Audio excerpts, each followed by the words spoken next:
की बेचारों की तो शायद 1% है। और वो इक्का दुक्का इस तरह के जो मंदिर हैं उसके ऊपर जिस तरीके से ये देखिए, ये देख के तकलीफ होती है कि इमेजिन करेंगे ये अगर मस्जिदों में ये हो रहा हो तो आपको क्या तकलीफ हो। और दंदनाते फिर रहे हैं और मजा ले रहे हैं, और ये बताया जाता है कि वो काफी देर ये होता रहा।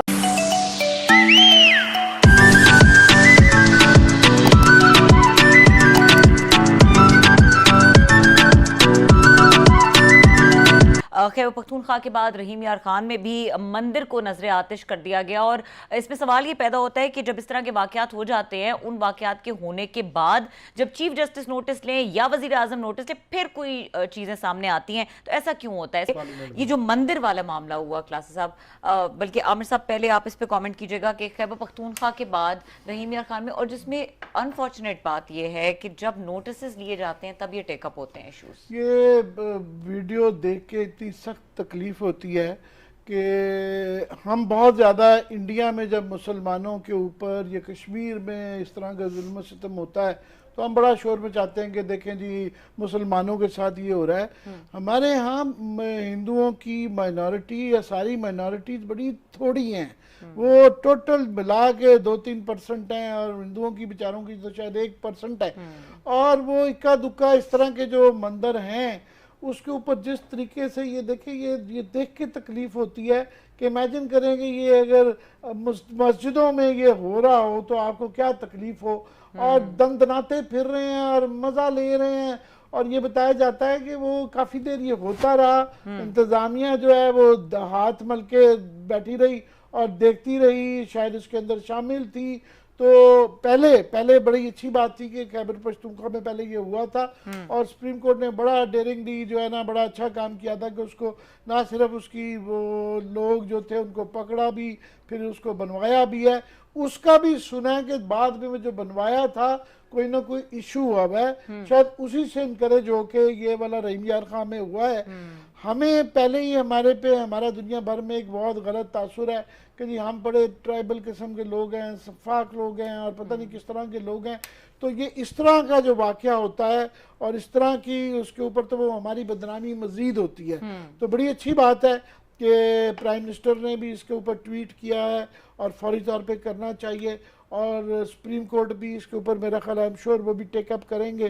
तो ये मामलात का सद्देबाब होना, मैसेज एक लाउड एंड क्लियर जाना चाहिए कि दिस इज नॉट ऑन। ये एक चीज़ है जो कि बर्दाश्त नहीं की जाएगी। ठीक है। अच्छा क्लास साहब, इसमें ये पॉइंट आप बताइएगा कि जिस वक्त ये हो रहा था ये वाकया, तो वहां पे जो इंतजामिया है लोकल वो क्या करी थी? उनसे कोई सवाल पूछेगा कि आप ये पूरा वाकया हो रहा है तो आप लोग क्या कर रहे थे, उसे देख रहे थे? ये सबसे बड़ा अहम सवाल है, और इसी वजह से इस मुल्क में कोई तब्दीली नहीं आ रही। आप जब तक वहां के इस पे आके इन लोगों पे पर्चे नहीं दे, डीपीओ को बिल्कुल इसका जिम्मेदार अगर कोई है ना, रहीम यार खान का डीपीओ है, वहां का आपका डीएसपी या आपका एसएचओ जो है, इतनी देर तक हंगामा होता रहा। आप लोग हाथ पे हाथ धरे रहते हैं और बैठे रहते हैं, और बाद में आपकी गैरत जाग जाती है और पुलिस आ जाती है, गिरफ्तारियां शुरू, उसको फाड़ लो उसको फाड़ लो। जब ये वाकयात हो रहे होते हैं और खासी देर तक होते रहे, और अगर आपको पता नहीं है कि आपकी लोकेलिटी में आपके तो जिले में ये वाकया हो रहा है, तो फिर सबसे ज्यादा नालायक इंसान है आप। फिर आपको डीपीओ रहने का कोई हक नहीं है।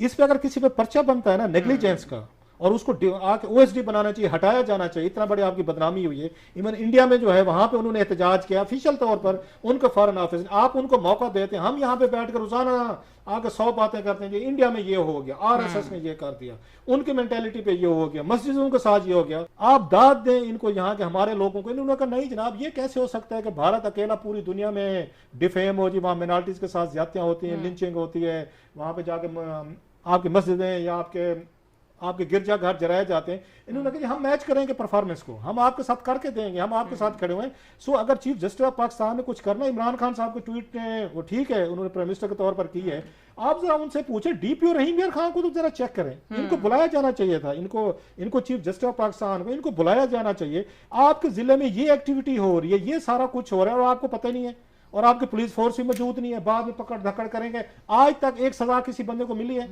आप इन पे तौहीन मजहब का वही इन पे ऑर्डिनेंस लगे, इन पे दहशतगर्दी के पर्चे दें, इनको एंटी टेररिज्म कोर्ट में लेकर जाएं, इनमें तौहीन मजहब का वही इल्जाम लगाएं जो इन्होंने जाके मंदिर में तोड़ फोड़ की। ऑलरेडी पूरी दुनिया में, जैसे आमिर ने कहा है, अगर थोड़ी सी हमें कुछ स्पेस मिलने लगती है, थोड़ी सी, तो कोई ना कोई ऐसा वाकया जरूर हो जाता है इस मुल्क में जिसके बाद FTF में आप पहले भुगते हैं। उधर से अफगानिस्तान की सिचुएशन है। अब इन्होंने जनाब मंदिर जला दिए और बड़े खुश हैं जनाब कि हमने बहुत बड़ा एक कारनामा सारा अंजाम दे दिया है। लेकिन बात वही है, इनको अदालतों में जमानतें भी मिल जाती हैं कि लोगों का एक गिरोह हिंदुओं के मंदिर पर हमलावर है।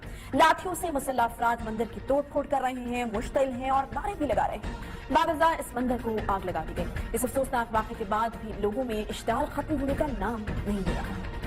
ये इलाका जहां पर ये वाक़ा पेश आया है, रहीम यार खान का नवाही गांव भूम शरीफ है और मंदिर पर होने वाला यह हमला भूम शरीफ में कायम मदरसा दारुल उलूम अरबिया तालीमुल कुरान के तलबा और असातिज़ा ने शहरियों के साथ मिलकर किया है। ये हंगामा आराई उस वक्त शुरू हुई जब 9 साला हिंदू बच्चे के खिलाफ दर्ज अदालती मुकदमे में जमानत मंजूर की गई। ये मुकदमा मदरसे के नायब इमाम की दरखास्त पर कायम किया गया था, जिसमें 9 साला हिंदू बच्चे पर यह इल्जाम आयद किया गया था कि इसने मदरसे की लाइब्रेरी में खिड़की से घुसकर पेशाब किया और नापाक हाथ अलमारी को लगाए हैं। इस 9 साला बच्चे ने तौहीने मजहब की है। पुलिस की जानिब से बच्चे को गिरफ्तार भी किया गया था और गुज़श्ता रोज मकामी अदालत में पेश किया तो उसकी जमानत मंजूर हो गई, जिसके बाद अदालत के बाहर मौजूद मदरसे के तलबा और असातिज़ा मुश्तिल हो गए और एहतजाज शुरू हो गया।